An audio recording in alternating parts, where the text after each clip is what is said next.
A letter to our dearly late father, Pa Gabriel Adesoye Afolabi. Sí olólùfẹ́ mi ọ̀wọ́n, lẹ́yìn ọdún 5, ńṣe ló dàbí àná tẹ́ fi wá sílẹ̀ sáyé lọ. We miss you, real gem.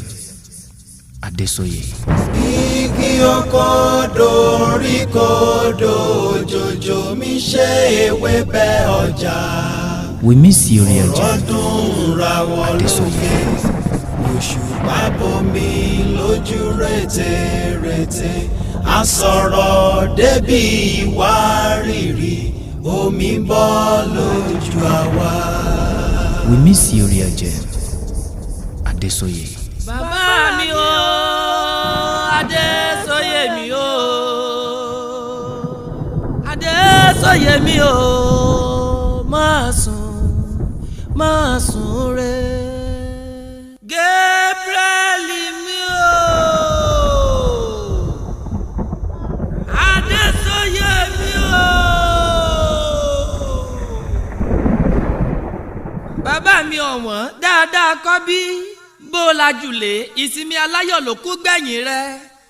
Ó wù mí mọ́ dààmú rẹ, ojú ara ló mú mi wá ké sí ọ.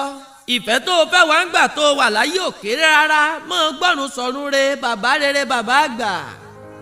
Àpàdé lẹ́sẹ̀ Jésù níbi tí a kò níyà. A ríra wa. How you mora Jésù ni ó ṣe alága.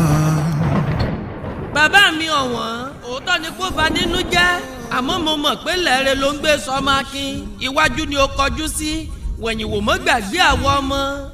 Ààyè tó o fi sílẹ̀ ò kéré rárá, gbogbo ẹbí ló ń ṣèdárò. Ẹni ọmọ tí ló bímọ, Pa Gabriel ó gbìyànjú, ibi ó bá wà ilẹ̀ rí onínúure. Ọdún 5 kọjá bí àlá lórí, gbogbo ọmọ tó o bí ló ń ṣe lédè lẹ́yìn. Ta ló bá ń rí? Ta ló rí ń rònà? Ta ló bẹ́ wò ní wéré náà? Jojúmọ́ bí kí n rí bá mi onínúure tó lọ sinmi ni.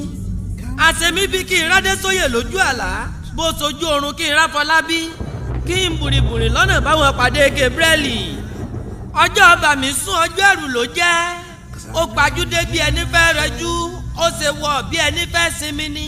Àṣetẹ̀ ń bàbá sùn tí ò ní jí mọ́, ojú ara mú mi, ara mi ṣe pìpìpì mẹ́wù. Àṣekú àmọ́ ọkọ nínú re tí ò ní dúró gbarẹ́. Pa Gabriel mọ́ gbọ́rùn sọ̀rùn re. Bàbá gbé kuru gàgà lọ́jọ́ sí. Ọjọ́ burúkú, ọjọ́ tó lẹ́rù lọ́pọ̀.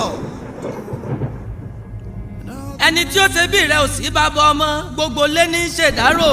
Àyè ńlá ló gbàgbé lẹ̀ sáyé ń bí, àmọ́ mọ̀mí kàn ní àbẹ̀hún. Iwájú ni o tún ṣe, ẹ̀yìn tó o fi sílẹ̀ òdì kàmù. Súnrẹ́ mọ̀ sùn láyé olùgbàlà bàbá mi ọ̀wọ́n. Òkè akátákìtì, kákákákákáká òkìtì òkè kámúrẹ̀ láyà kákáká ńlẹ̀ mọ̀ sinmi. Mọ̀ sùn láyé olùgbàlà bàbá Olúṣọlá, bàbá Níyì bàbá Bíọ́lá. Àárò rẹ̀ sọ mí jọjọ, bàbá Blessing ó dìgbà. Ó dìgbà ó di gbére. Ilẹ̀ bàbá Olúbùkọ́lá bàbá Díọ́lá, bàbá rántí mọ́ ń gbẹ́lẹ̀ mí ìṣe tuntun, bàbá Olúwatósì ó di gbére, bàbá Ìjìrẹ́ ó dìgbà. Bàbá Gbọ́lọ́ràn mọ́ gbọ́rùn sọ̀hún, bàbá Adéráyọ̀ mọ́ gbọ́rùn sọ̀rùn re, ọmọ Ọlọ́yọ̀ ó di gbére, bàbá Tìmílẹ́yìn ó dìgbà. Bó ṣe ti wá ní àbá ní ọbẹ̀ wá wò ní wéré, ní fẹ́rẹ́ńjógí kó o tún padà ṣáájú lé ọ̀run. Bó ṣe bá a ṣe fẹ́ ni àbá ṣe ọ́ lálejò díẹ̀.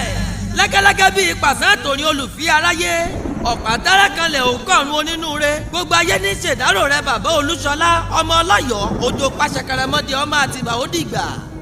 Ọmọ dìde, Pa Gabriel ó dìde. Mo fẹ́ pé rí bàbá wọ ọjọ́ gbéra, ó là lópo lé, ìgbà gbéra, ó là lókè ọ̀dàn.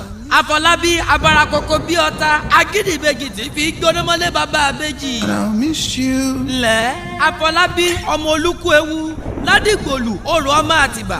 Òkúta méjì bàbá èkùrọ́, Ọ̀yọ́mọláàfin òjò pàṣẹkẹrẹmọdé ọmọ Àtìbà. Ọ̀yọ́ lóní kárì kásípá, kékeré lalágẹmọ bàbá yín tí fọlá yan. Lẹ́ pẹ̀lú kúbìsọlùyé níbi wọ́n gbé kólówó gbowó kí wọ́n fà ó dàtọ̀ wẹ̀ lẹ̀. Àsìkò lè bá a dógún dọ́dẹ́ kọ́ba lu ayé olè rò mú jẹ nílé bàbá tó bí ọlọ́mọ ni. Afolabi o. Pa Gabriel mọ́ gbọ́rùn sọ̀rùn re ọmọ olúkú ewu. Ará Ọ̀yọ́ ọmọ olúgbélé etílẹ̀. Lógun lẹ́kọ̀ọ́ ọmọ orò tí ń fẹ̀yìn tòkè. Àkóbá alẹ́ ni ọ́ ńlẹ̀ ọmọ àdàbà òde. Mo kí ọlájùlé bá mi òkò. Òkò tó kótó sálà tó dápá sí. Àti àmọ̀ pẹ́yẹlé sógi òkò àlàkẹ́ ọmọ ajẹ́bí ọ̀rọ̀ yọ̀ ṣẹ̀ṣẹ̀. Òkò ọmọ káṣọ lẹ́wọ̀n ò bá torí ẹni wá. Ọlọ́yọ̀ ọmọ bá wá jẹrẹ orí ẹni lo òkò àlàkẹ́ ọmọ ajẹ́bí ọ̀rọ̀ yọ̀ ṣẹ̀ṣẹ̀. Ó tún dọjọ́ mi ọjọ́ rẹ bàbá ó dìgbà. Bami, I miss you so much. Keep resting in the Lord till we meet to part no more. Blessing, Adesoye, on behalf of the family.